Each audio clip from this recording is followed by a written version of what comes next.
great, great, great win. Young men were resilient. They never gave up. They never surrendered. The coaches were still inspired. I mean, all the way to the end, they were still calling and devising things. And once we scored, we was already thinking, okay, we want to defer if we win because we want to put their defense out first, our defense out first. But they wanted to toss, and it went from there. I don't like how it played out, but I love the results. I think we're so much better than what we're showing you at times. We keep showing you glimpses of running game. We show you glimpses of us playing hard-nosed, tough football defensively. We show you we could throw the ball all around, and then we just stall for a series of two and surrender something foolishly.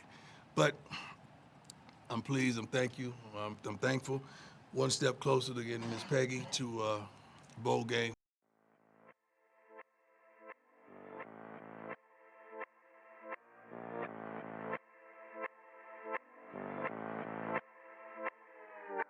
Welcome into a new BuffStampede Radio. Adam Munsterteiger, the publisher of BuffStampede.com, joined by football analyst William Gardner.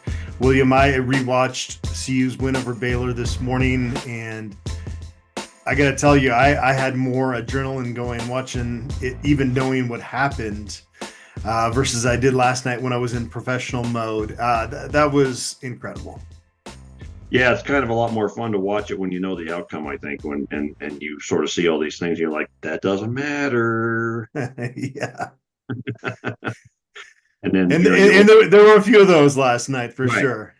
Right. Well, when you know the when you're sweating it out in real time, man, that's the kind of game that take years off your life, But when you know what's coming, then you're like, that's all right. That can happen. But you couldn't. I mean, if it was scripted for a movie, if you saw that like in Remember the Titans or something, you're like, well, that's a bunch of crap. That wouldn't actually happen like that. So many things. And if I remember correct, didn't they like right before they last play on the TV broadcast, didn't they show the 1994 Miracle in Michigan? They did. Yep. Yeah. And I was like, I was at both. that reminded me, because when they played that, I remember, and I don't know if we could just segue into this for a second, but being at that game and you've been to Michigan, the big house and 105,000 people, blah blah blah. And when that play happened, it was sort of it was like, I guess it was the same feeling most people probably had last night was, well, might as well run the last play. It doesn't matter, but what the heck. And they ran the play, and it was like somebody flipped the switch, and every person in that stadium except CU fans went quiet. And you could hear, I was way up in the top of a section at the other end of the field, and I could hear the players, the CU players at the other end zone. It was so quiet in there, it was so surreal, and I think everybody was just kind of waiting to go, is this real? Are they going to tell us this is not real? So it was sort of a flashback to that moment, watching it happen again last night. Today's episode is brought to us by Macaulay Capital Fractional CFO Services. Is your business looking for financial guidance and support, but not yet big enough to hire a full-time CFO? Well, we have a solution for you. Hiring a fractional CFO who can work with your business on a part-time basis. You get the benefit of having a seasoned financial expert on your team without the commitment or expense of a full-time hire. And here's the best part. It's likely that a partnership with Macaulay Capital will be a win-win situation, meaning that your business will make more money from the guidance of a fractional CFO than the total cost of partnering with us. For more information or to set up a meeting, please visit MacaulayCapital.com. That's MCCAULEY Capital.com. So the play before the end of regulation where Shador connects with LeJohntay Wester, and we'll certainly get to that play. Will Shepherd has the ball basically hit off his chest. Yeah. I'm curious, would he have gotten in, or would that have been the game? Because he was like the 3-4 yard line where he was. The Well, it momentum looks, as he dropped it made him fall. If he had caught that cleanly, would he have just kind of fallen back in the end zone, or would that have gone down at the 1 and then you don't have time to clock the ball? well, it's hard to say because I think if I've watched it a few times over, and it looks to me like if he caught it with his hands, maybe he wouldn't have fallen down. But the defensive players were between him and Shador. There was nobody behind him in the goal. If he just Yeah. would have had to maintain his balance for a step or two to go backwards a couple steps, and I don't know if he would have had the you know the knowledge of where he was on the field and whatever to do that. I mean, I'm a little, I don't know. This is probably getting premature. We'll probably cover this, but I'm a little disappointed in Shepard so far this season. But and that certainly would have been an ugly way to end that game. He kind of reminds me of Bryce Bobo a little bit. Like he'll make some really tough catches, but some of the more standard catches don't seem to be brought in by him so far. Yeah, and we saw him do some amazing things. For example, in that live practice in Denver, we just went over where people made it look easy, and then he missed those kind of every single week so far, and he has not been the factor in the offense so far that I've thought. And he's dropped some balls, and I'm just like, man, you can't drop those if you're going to play at the next level. You can't drop those if you're going to play at this level. And then and I don't know, it's not fair to contrast him with Travis Hunter, but then Travis Hunter, you know, that one play that they ruled wasn't a catch, I think, where the guy was in is when he trapped it against the guy's body, and then he kind of got his hand and it kind of hit the ground. But I'm like, how the hell's a guy even doing that? Yeah, yeah. Well, it was a pretty electric atmosphere at Folsom Field on Saturday. I mentioned this with Brian. Like, I'm just going to remember this one. This will stand out. I think it's top 5 for me. Uh, Colorado's win over OU early in Right. the Hawkins era is up there. I think over Oregon, just what that meant for Colorado in 2016, probably beating Utah in 2016 is up I think, there. honest to God, I think the Washington State win in 2016 is bigger to me than the Utah win for some reason. Okay. Just because, I mean, just I don't know. I mean, they were both pretty magical and amazing, but something about that Washington State win just seems very improbable at the time, and we did it.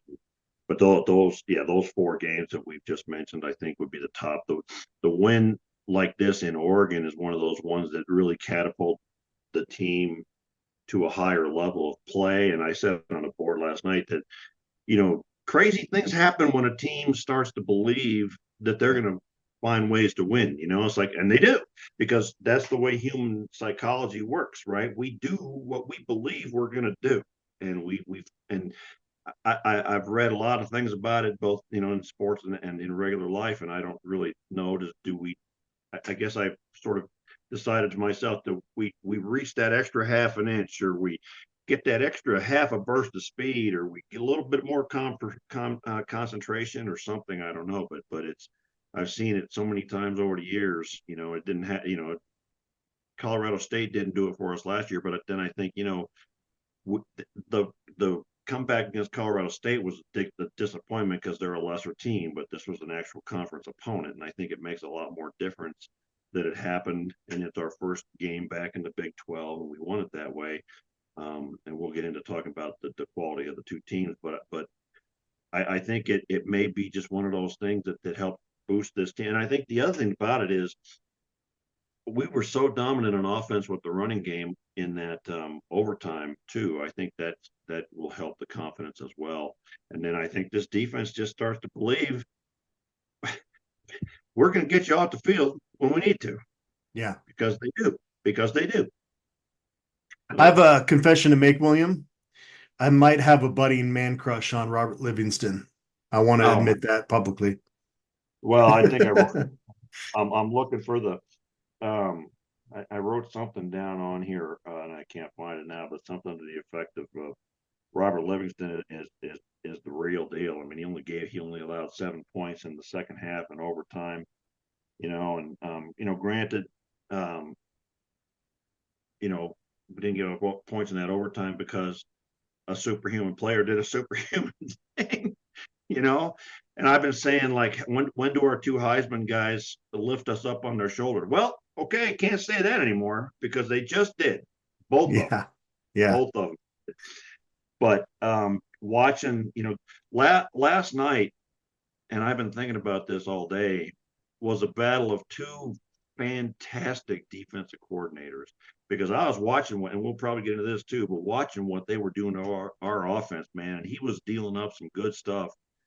And our offensive line just couldn't handle the zone blitzes because it was a different guy dropping and a different guy coming, and it just discombobulated them to great effect. But Robert Livingston, man, in 4 straight games, he gets better in the second half. So yeah, I'm pretty excited about what he's doing too. Yeah. Ralphie the sixth made it past the 50 on both of her runs.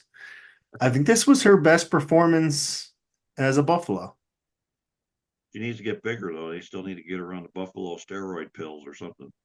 Well, she's gained weight. I think that she's always going to be smaller.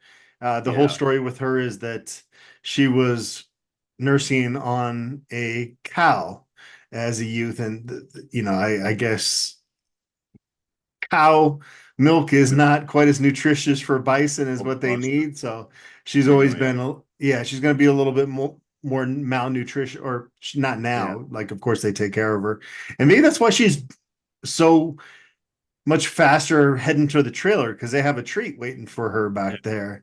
And so I gotta kick it, out of all the, and this is another going off on a tangent, but of all the stupid controversies, and I use the word controversies in quotes because they're not controversies, they're stupid. This one about the color of the damn whiteout and all that crap this last week may be the dumbest one yet, but somebody had a funny comment on the board, and they said, what the hell do we care about color? We don't even call our animal by the right name. Buffalo and bison. That's a good one. I like that one. So CU was never preparing to wear white. And so again, for the billionth time, it feels like, since Coach Prime has been the head coach of Colorado, somebody just reports something without any facts. I'm kind of losing my patience. I lost my patience 6 months ago, and now I'm just kind of getting angry, Bill or William.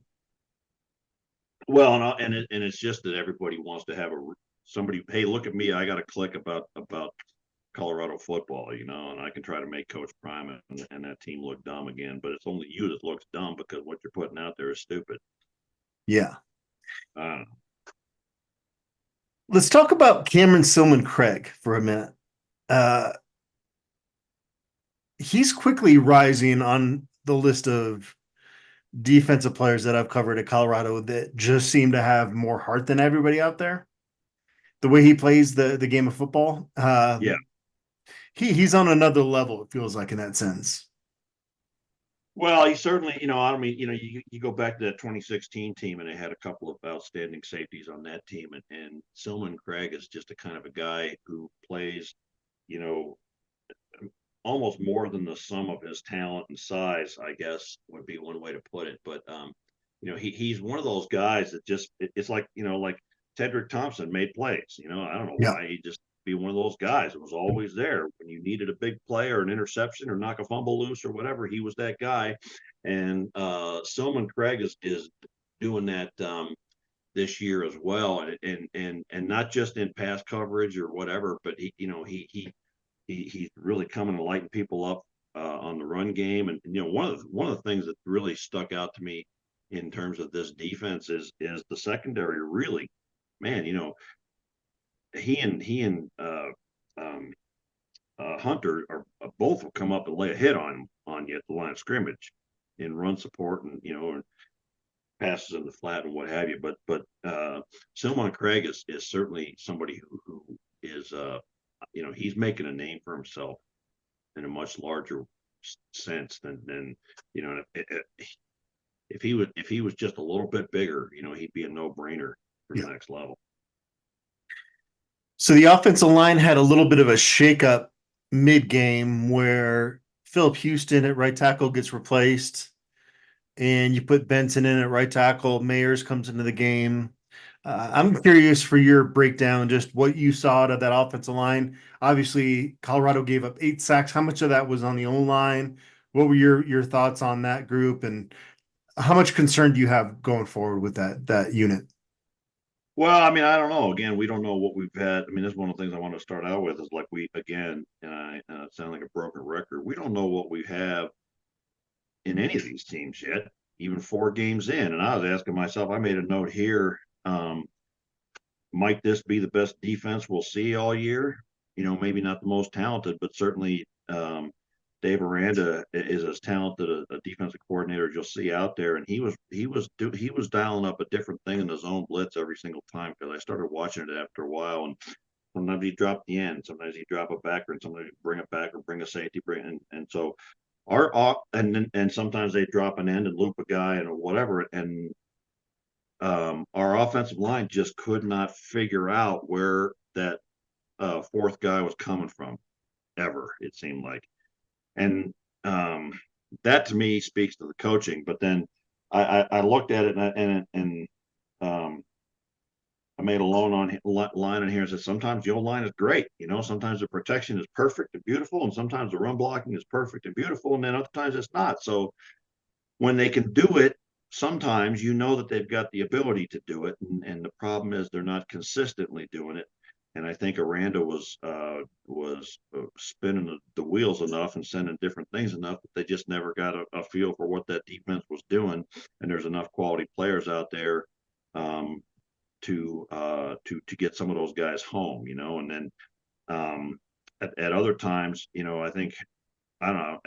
I think the offensive line, I want to say they didn't have a good day, but then sometimes in the run game they really had good play, and sometimes again on the pass protection it was really good. At the end of the day, we put up 38 points. A lot of that comes down to Shedeur having, and we've talked about this over the last 10, 15 years, pocket presence, and just seeming to know where that pressure is coming from. And he's one of those guys that does.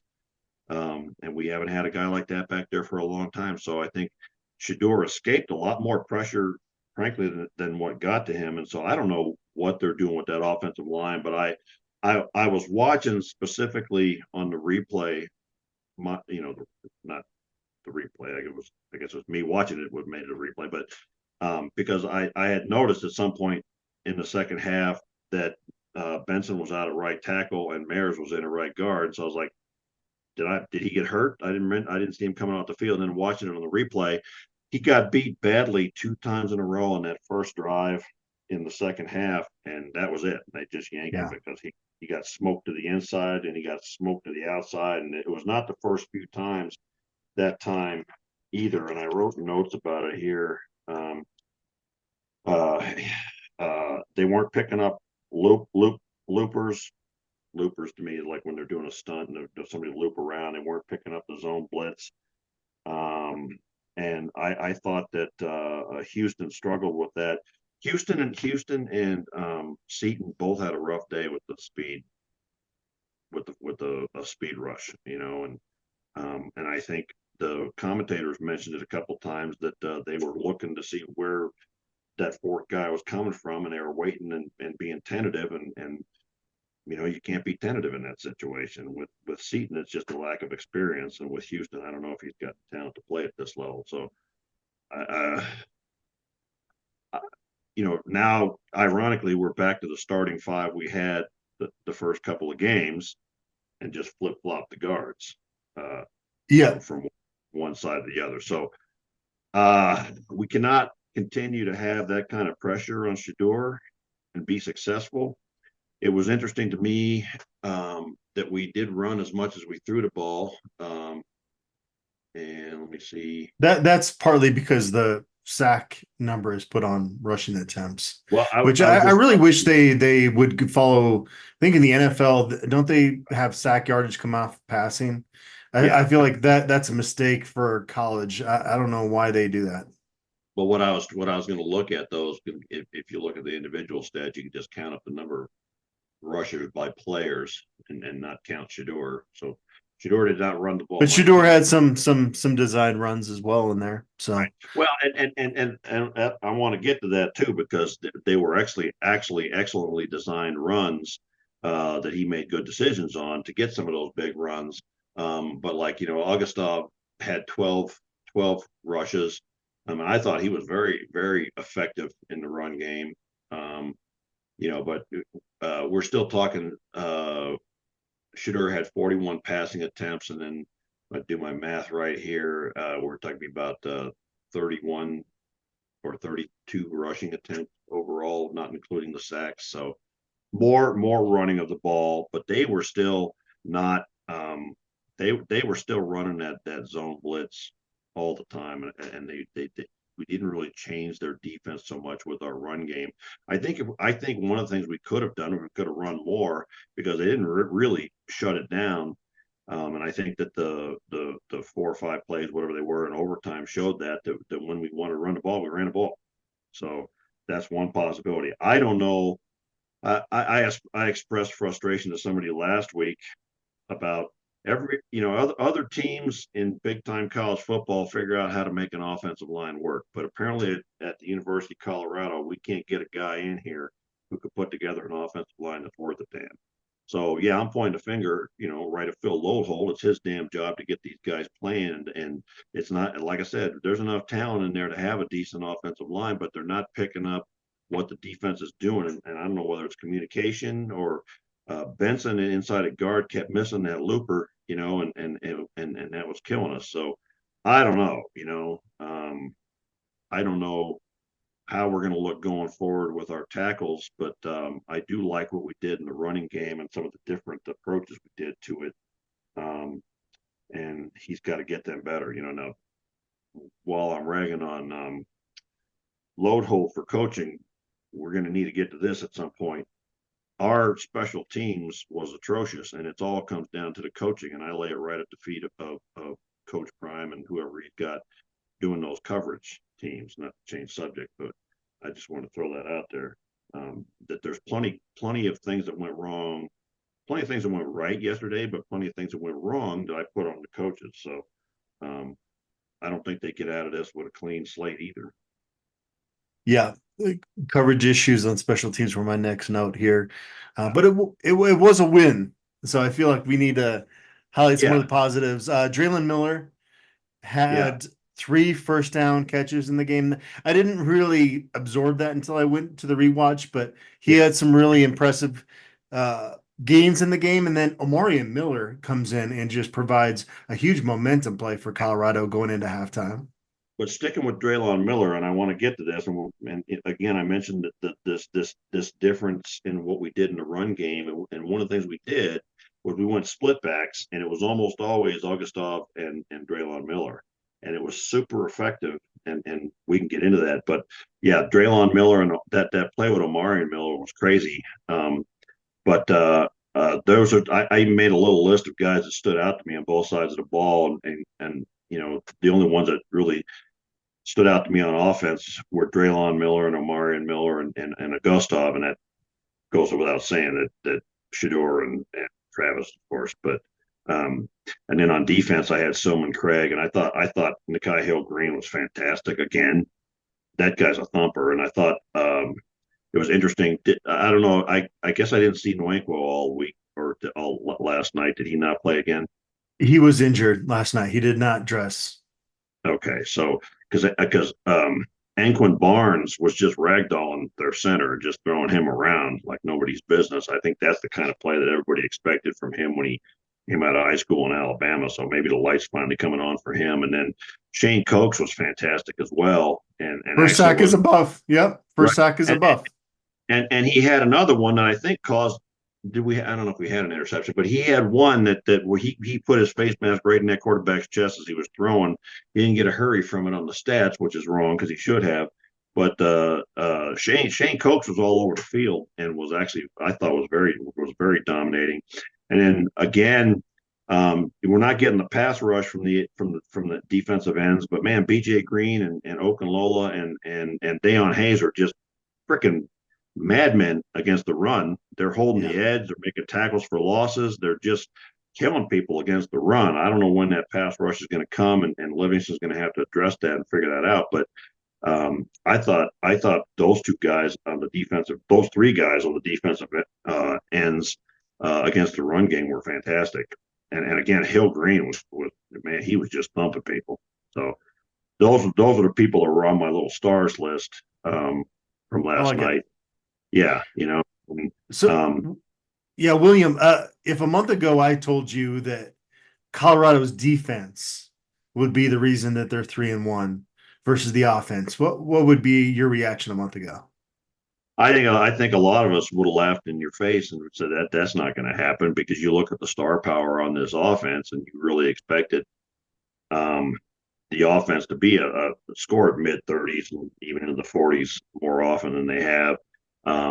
And I think there was a lot of question marks about the defense. I think coming out of that open practice in Denver, I think a lot of us were starting to get that thought that, you know what, this defense might be pretty damn good, because we were all kind of looking at each other going, that's a salty group right there. Like they like there's an eyeball test that goes on with some of this analysis, and sometimes you get in the season and you're just wrong. Like things just play out differently than what you expect. But I vividly remember driving home from that going, I'm changing my win prediction for Colorado football this year because I think the defense is better than I thought they were going to be.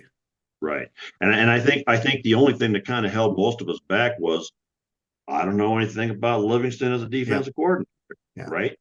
Yep. And I think they mentioned that on the coverage of the game a couple of times, that this is his first time ever calling plays. Well, my God, son, we better back up a truck and keep him around, because the people are going to watch what he's doing and want that guy around, because he's getting the job done and then some. And then, we're playing a lot of guys on defense. It occurs to me, for some reason, Amari McNeil had a damn good game. He didn't have the stats to back it up, but he was getting a push on the offensive line and getting in the backfield and making people change directions. So a lot of guys are playing a lot of football and they're looking good on that defense. So I think it's a very positive thing. Sean did a sort of preview of the Baylor defense, talking about it might be one of the better defenses we faced this year. And I was thinking that as I was watching the game, maybe not the most talented, but again, Aranda may be the best defensive coordinator we'll see this year. So again, I don't know how good Baylor is. I don't know how good CU is. It's sort of different. I guess it's like this every year. Maybe I just forget, but it seems confusing to me that 4 games in, I just really don't know what to think of any of these teams. And then I look at the Big 12 and I don't know who's good and who's not. I was just going to say that you look at the Big 12 and outside of Utah, no team in the conference really feels like they know who they are right now. Right. That's well, I will say UCF might actually be one of the tougher games Colorado faces now. Yeah. And especially, one thing Livingston's got to figure out is he got to dial up the defense to stop those quarterbacks running, because they're just they're gashing us, But you stop and think about, like, we held them to 28 last night, they had a field goal, so they had to be 21, 20, 24. Yeah, 24. They also had a long return on another special teams play. You could almost give 10 of those points, I think, to the special teams. So you would say in that situation, 21 points, I feel like, is what I would put on the defense for yesterday. Yeah. And I was going to talk about, that's as good a segue as any into the special teams. Whenever I coached, at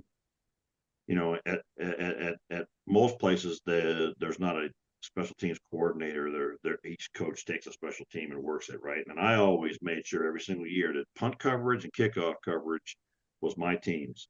And in 10 plus years of coaching, I never gave up a long return. Not me personally.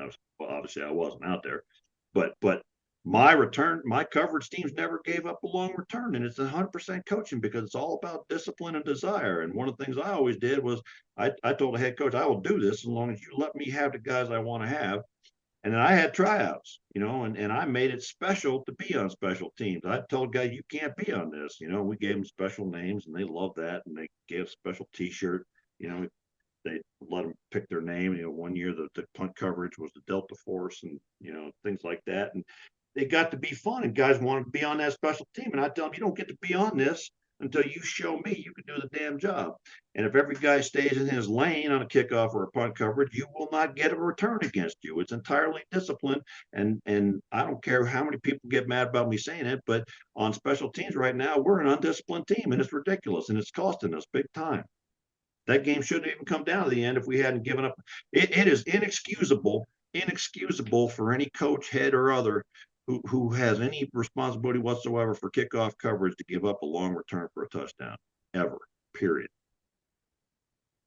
So, and I don't think they're going to have Jace Feely going forward. I mean, that did not look like a good situation as he was leaving the field. So thoughts out with him. And they brought in, what was it, Stoyanovich, that kind of squibbed it a couple times. Yeah. So that's going to be an issue going forward for Colorado. Yeah. Travis Hunter. Let's talk about Travis Hunter. What's there left to say? I know it's tough. I will say that I want to clarify something that I said on my video with Brian last night. Is like the Heisman odds were 30-1 with him last week, and it's like maybe that should be cut in half this week. But like in terms of what I'm seeing, that's the Heisman front runner. Like it should be. Well, yeah. If you just tune into these games, which a lot of people are, and I have never covered a football player as talented as Travis Hunter. I think that's the case for all of us that are Colorado fans, and I'm pretty certain, William, we're not gonna. This is the best player we're ever gonna see in our lives. Like I don't think there's going to be another version of him down the road. So just I'm trying to enjoy what he's doing out there as much as I can.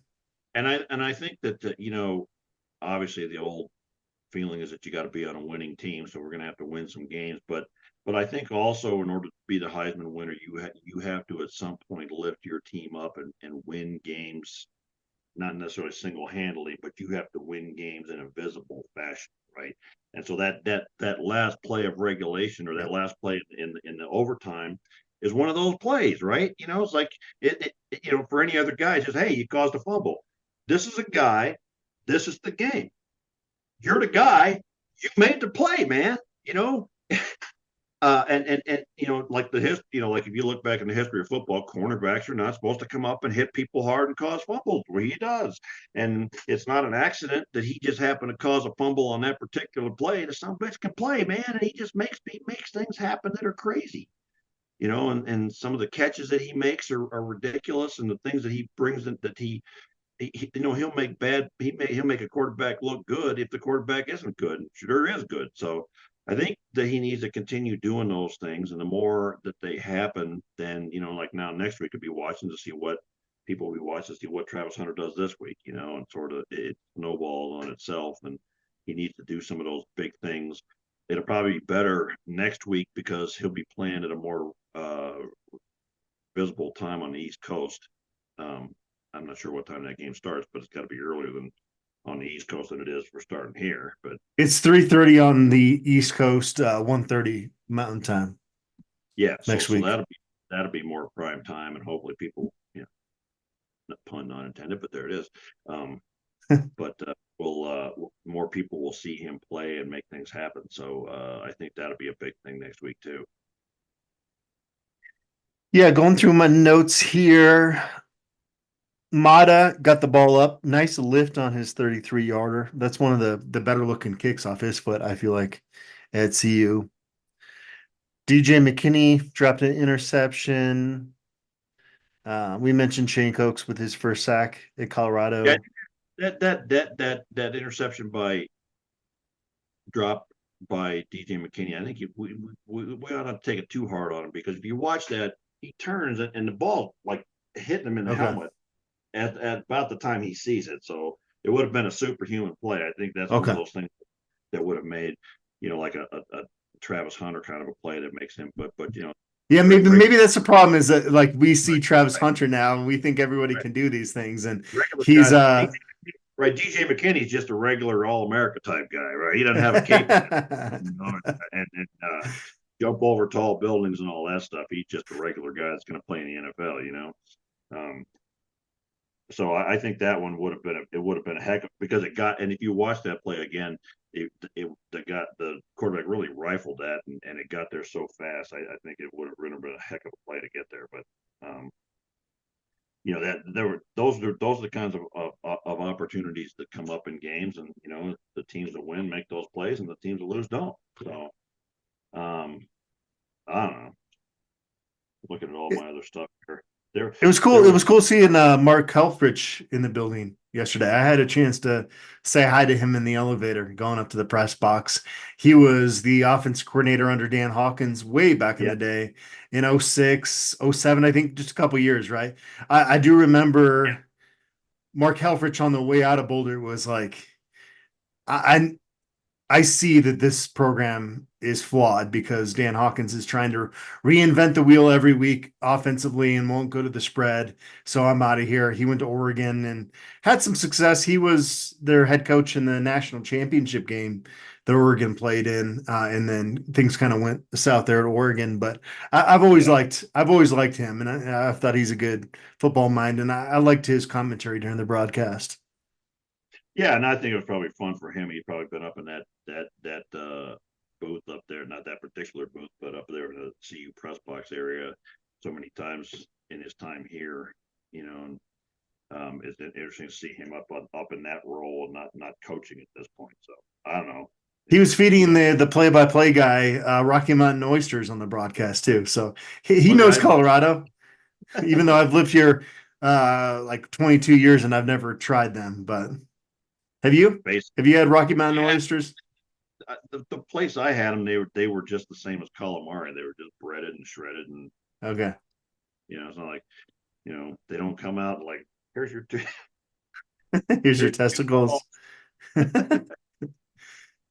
But balls. well, You know, I'm happy you enjoyed those balls, William. yeah, you know. So So I don't know. I don't know. I wanted to talk a little bit like and give people something to look at if they're going to go back and watch the replay.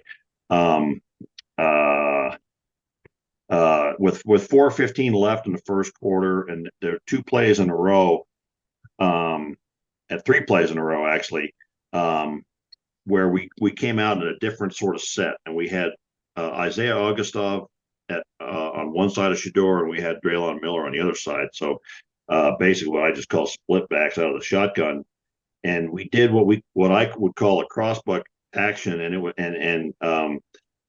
Augustov was on the left and he went to the right, and Miller was on the right and went to the left, and and the purpose of it, and I've been asking for a lot of misdirection from Shermer, and we finally got a lot of it in this game. And what happens with those two guys, and if my head is Shadur, sorry Shadur, uh, and they go like this and they cross like this, you stop you stop both inside linebackers in their tracks, because what linebackers are taught to do is they're going to look through the guard to the running back to their side, right? And if their running back goes this way, they're going to step that way, and this running back steps this way. So they both step this way, and then the run read was to Augustov going to the right, and then the pass read was to Miller going to the left. And so the first time we ran it at 4:15, both linebackers freeze on I call that a crossbuck action, freeze on that crossbuck, and Miller takes the pass and goes 10 yards with it, right? And then we did something really smart. We came back and we ran the same damn play, but we flipped it and went the other direction. And this time we handed it off. And the reason we did it, if you watch the first play at 4:15 and you watch the fake to Augustov, you'll see that he was wide open on the run. Okay. And that's what you do with good play calling. And you've got somebody up in the booth that's watching that, right? So somebody called down and said, look, man, if we run that play again, they are not covering the back. So then we handed the ball off to Augustov, and he went to the right. And that was that beautiful run where he just dragged about six guys into the end zone, but it got called back on what I think is a pretty bogus holding call. that was one of the Seton ones where he kind of he brought the guy down to the ground. No, this was on Houston, and I didn't Houston, really okay. think, yeah, I didn't really think it had much effect on the play itself, but they called it, and that's that. So, but it was a beautiful series of play calling. And then the third play, um, we went to what I used to coach in North Carolina, which is a double wing formation, which your two you got two wings outside your tackles, and then you got the running back and the quarterback, and we ran a triple option, and it was a triple option all the way. First option was to Augustov, and that pulled the end down. And then we had Miller going again off to the sideline on the pass option. But because that defensive end bit on the run, Shador just walked into the end zone. And it was a beautiful triple option play. He ran it well. The defensive end came down on Augustov, and then everybody else went with Miller because the 2 plays before Miller had gone 10 yards out there, and they were on the 5-yard line. They can't get it up, and he just walked right in. Now that is good offensive play design, and it's good offensive play calling. And basically, that was 3 straight kind of run plays that all sort of resulted in really good yardage. And I just really want to see more of that. There was another play at about 11:36 in the second quarter. We did just a standard trap play with Benson pulling to the left and Augustov going behind him, and he got about 5 off of that. We had a tight end with a wing and an unbalanced formation to the right, which means we got 2 guys on the left and 4 out to the right. And we did a counter tray with 2 guys pulling and leading Augustov to the other side for 6. And so that's the kind of misdirection stuff that I've been looking for, and it was super effective against Baylor. So I hope we continue to see more of that. And I'm kind of geeking out on X's and O's here, and I wish I could show it to you, with a little pen and all that kind of stuff. But maybe I'll try to get clips of those plays and put them on the board. And that kind of stuff just excites me because you can set up a defense with your formation and your play calling. And I thought Shermer did it really well. Now clearly he's got good people up in the booth because he can't see those things happening from the sideline. So there was good communication there as well. LeJohntay Wester, probably with 1 catch, cemented himself as a legend in Boulder, right? I think that if he comes back to Boulder when he's 40 years old, people are going to run up to him and talk about this football game. That's one of the cool moments. And that's why, when the O-line struggles at times and people are kind of picking them apart, you kind of feel bad because these are 19, 20, 21-year-olds that are going to go on to do other things in life. But then you see the flip side of it where, somebody like LeJohntay Wester makes that play, and right. you just know that forever people are going to remember him in Right. Boulder, Colorado. Well, and there's so many guys like that in the history of Colorado football, and now he'll forever kind of be connected to Westbrook. Yeah. For the same kind of a play. And because it was the last play of the game and it was so improbable that it happened. But if you watch that play, it's really a fantastic play by both Shador and for crying out loud, I already forgot who I'm talking about. Wester, that Shador put the ball the only place he could put it, given that there was double and triple coverage right there. And Wester tracked it the whole way down that sideline. He's tracking it. And the only way he could do it was to kind of curl behind that guy and dive for it, and it's like, there's no way you're going to do that. And yet he did. Yeah. And he did such a good job. He brought his elbows together so the ball wouldn't hit the ground. He just did everything and rolled over on his back to show that he had it. It's just the most improbable play. There's 3 seconds left. We just dropped one right there, and watching it live, I'm like, this program, man, what the hell, man? We just dropped a freaking pass on the 3-yard line. We're not going to get this. This is ridiculous. And then you get that play, and all of a sudden you feel like a kid again. I guess I don't know. Yeah. Well, you knew going into overtime that Colorado had all the momentum in the world, and I was so much less nervous going into overtime just having witnessed that play, because it's kind of like a basketball game where a team hits a 3-pointer to send it into overtime, and they really had no business Yeah. doing that. And then they're coming into overtime, and they're going to have the momentum, and they're going to win that football game. And that's kind of how And I felt about CU last night. right, it was a fairly significant drive, turning things around to get to that play to Wester. It wasn't just like, hey, we got the ball back and let's throw one play down there, right? There was a series of plays, and we really just kind of, we just sort of moved the ball at will at that point when we wanted to, and then we got into that overtime and we ran the ball with such great success, and I was like, I really felt like we could rip 4 or 5 yards off of these guys anytime we wanted to. If we'd line back up for a second overtime, we'd done it again. Because they didn't come close to shutting down that run game at that point. And so it was very exciting to me to see the run game be effective. And I think we're starting to see the stars of the team sort of develop, and we're starting to see some new guys kind of pop out of the woodwork. Anquin Barnes really stood out to me this week. BJ Green in a very different way than what we expected. And Okunlola and Hayes, I just keep mentioning them every week because they're cracking guys, and that defense, I'll tell you what, Robert Lindsey's got people hitting people, Yeah. that one play where Travis Hunter ran all the way across the field and stopped that guy for no damn gain. That was crazy. I mean, he just took him clean out. Cornerbacks aren't supposed to do that. Yeah. So I don't know. That's pretty exciting stuff to me. I guess I'm a football nerd or something like that. But I know some people on the board were not happy that it was close like that. But you know what? I don't think Baylor's a piece of junk team. I don't. It remains to be seen how good they end up being. But I think there's a lot to build off of here, and there's clearly some things to be concerned about and worry about. Well, we've been dissecting certain parts of this game, William. But if, like, at the end of last night, you can just thoroughly enjoy that and forget about that Right. stuff, and then it needed for me to like go back and rewatch the game to make some notes to be able to get to that point, because Right. well, like, what's the point of being a fan? Like, if you Well, can't yeah. Right. thoroughly enjoy what happened last night. I didn't have any concerns when I went to bed. I only developed the concerns when I watched it again. Yeah. Because that's the whole damn point, man. Yeah. Is those moments like that is like, on some level, all of us that have been following CU for 10, 15, 20 years, we're dumb shits, man. We're dumbasses. And what the hell?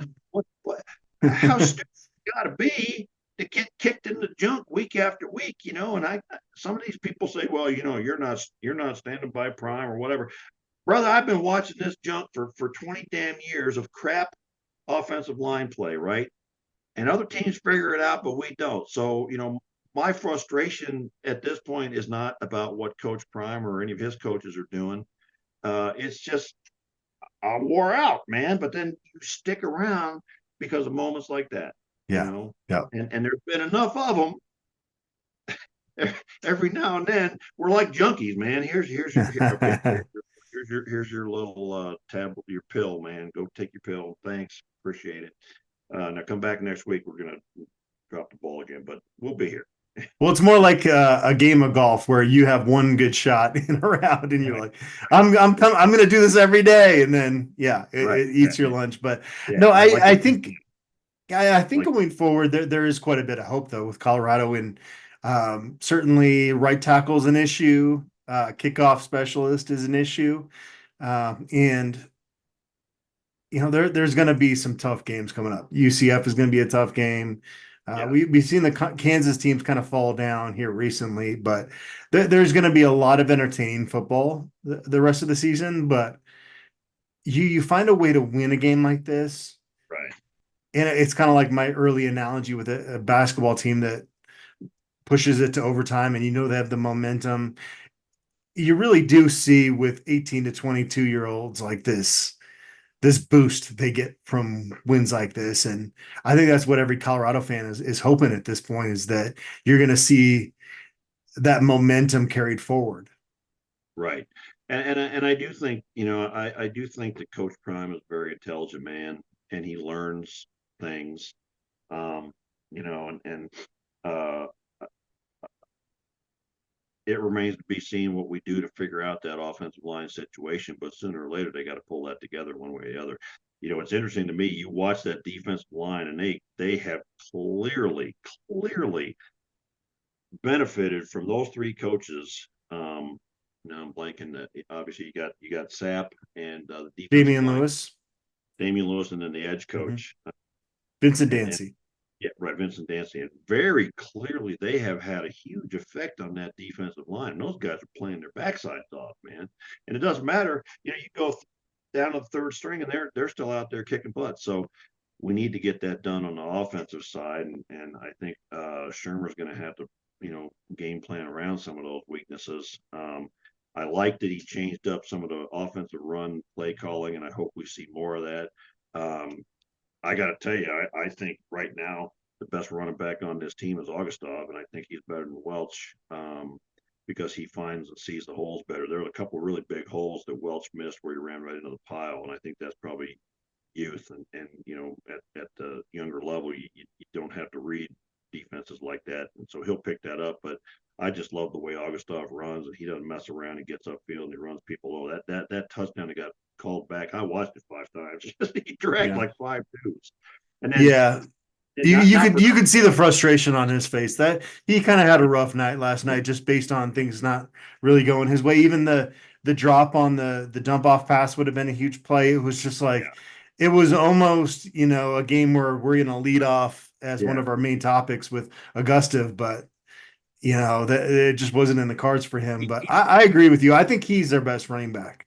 Yeah, and I think he's all around solid, and I think he's going to have a big game coming up. But I just love his running style and no nonsense running style. But and it was interesting to me when they ran that series of plays down on the goal line. It was very clearly Augusto was going to be the run threat and Miller was going to be the receiving threat all 3 times. So I think they see it too as coaches. But then one thing I wanted to point out before I forget about it was that last touchdown for us in overtime. Who's the best blocker on the team? Who's the guy to shove the whole damn pile into the end zone? Shedeur Sanders. Yep. Got behind him, pushed the whole damn pile. He did. I was like, I love that guy. Yeah. I'm not sure he's allowed to do that. I guess he can push a line. No. After remember the game with Reggie Bush at Notre Dame back in the day when he was at USC and Matt Leinart kind of pushed him in. That's actually legal now in football. Okay. So yeah. That's why I like Michael Welch in those situations, because he's so low to the ground. And both of his touchdowns, you didn't see Michael Welch until he just kind of burst out of the pile in the end zone, right? Just pushing, yeah. And while we're on that reminds me too that we figured out the quarterback sneak, because every time we ran a quarterback sneak, we buried those sons of bitches, man. We that offensive line pushed every time we ran a 4th and short or on the goal line for one of those quarterback sneaks to get that first down. We pushed them 3-4 yards off the ball and caused a pile 3 yards down, and we got that thing easily. So let's give the offensive line credit where it's due. It may not be due everywhere, but there were times when we got behind those big hogs and we said, move the damn pile, and they did it.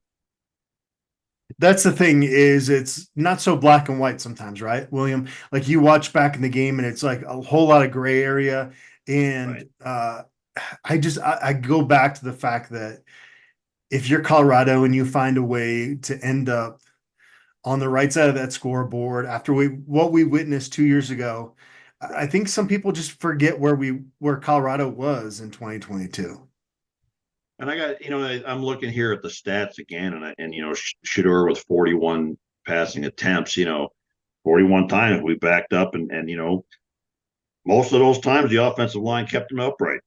That's just a simple reality. There's a lot of times, and that's what I guess that's kind of frustrating to me, is there were plays when they looked really damn good. So just look really damn good all the time, fellas. That's all.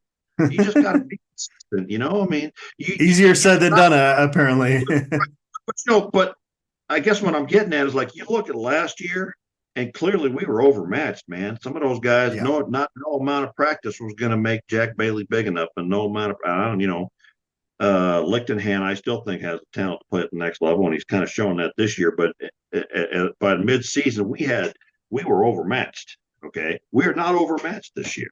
They just got to get more consistent.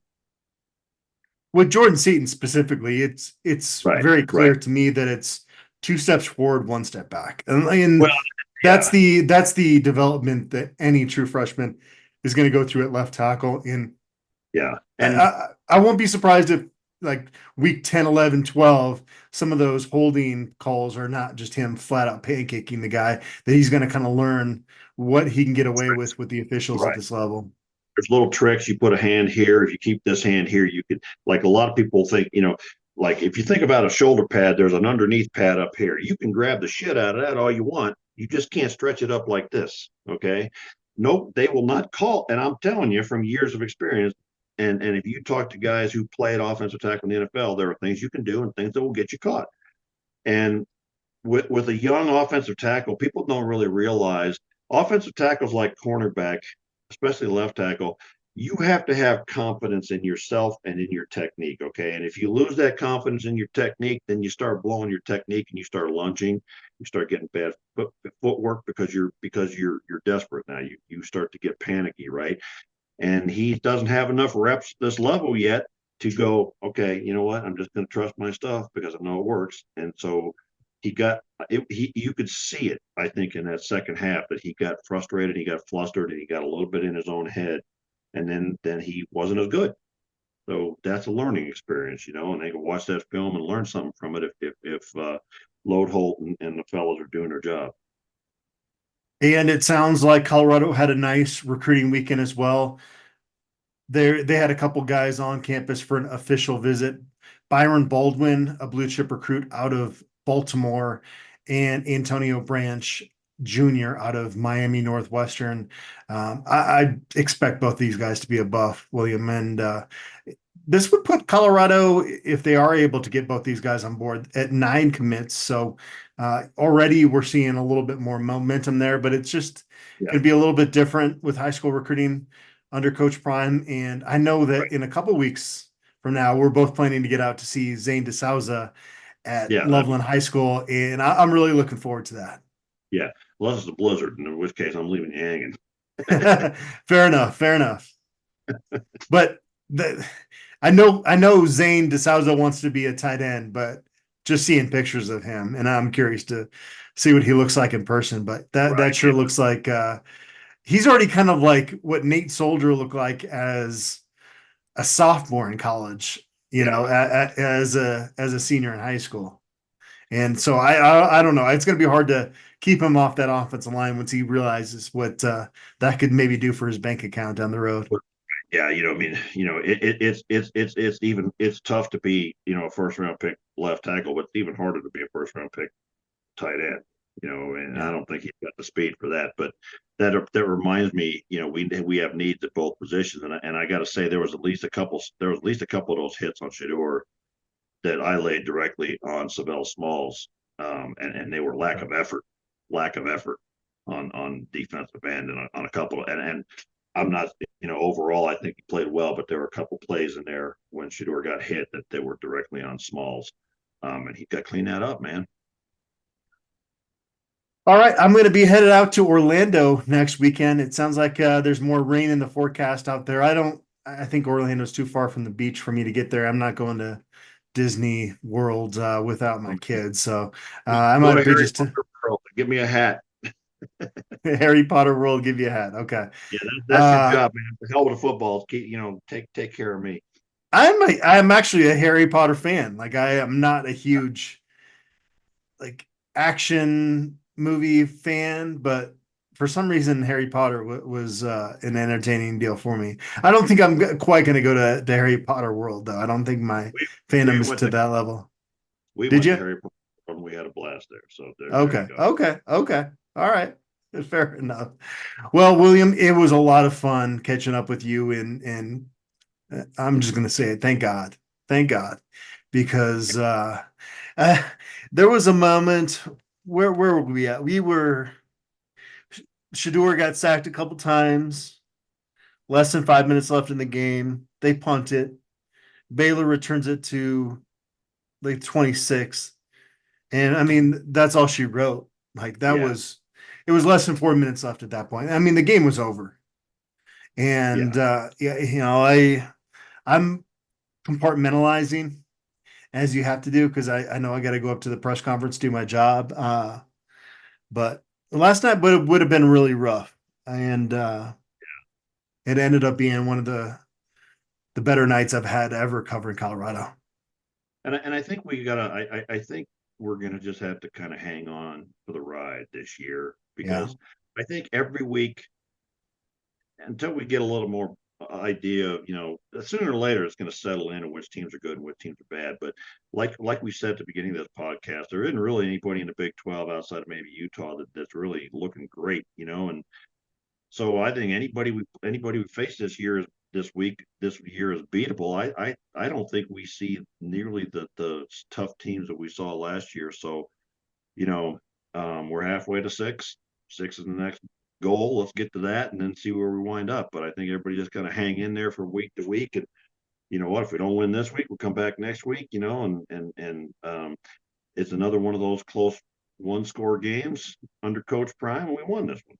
So let's do that Yeah. more often than last year. That's all. All right, 3-1, the Buffaloes are. And they're heading out, like I said, to Central Florida next weekend. William, always fun catching up with you. Thanks for always doing this. I know you have a Yeah. busy schedule. Yeah, I enjoy it. It's always more fun when it's a win, but a lot of fun to do this, and glad people enjoy it. Awesome. I hope they do. All right. Yeah. Thanks everybody out there for tuning in.